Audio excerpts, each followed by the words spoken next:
Pemirsa, DPRD Provinsi Sulawesi Selatan menggelar rapat kerja penyusunan jadwal kegiatan DPRD Sulawesi Selatan untuk bulan Maret 2022 pada Kamis siang. Total ada 4 kegiatan yang akan dilakukan di bulan Maret nanti. Jadi tugas kita akan menjadwalkan. Beginilah suasana rapat Badan Musyawarah atau BAMUS DPRD Sulawesi Selatan untuk menyusun jadwal kegiatan selama bulan Maret 2022.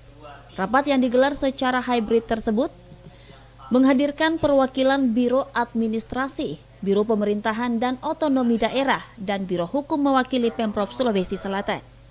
Pimpinan rapat Marjono menyebutkan setidaknya ada 3 kegiatan penting yang akan dilakukan selama bulan Maret 2022, yakni sosialisasi nilai-nilai kebangsaan, konsultasi publik, dan kunjungan kerja ke daerah pemilihan.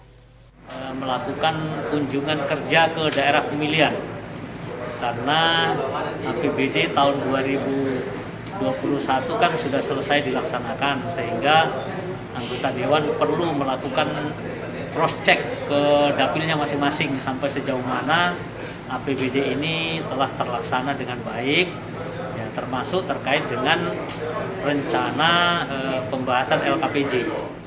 Untuk kegiatan sosialisasi nilai-nilai kebangsaan, Marjono menambahkan bahwa DPRD menggandeng Badan Narkotika Nasional untuk melakukan sosialisasi pencegahan narkoba kepada masyarakat, khususnya pelajar dan remaja.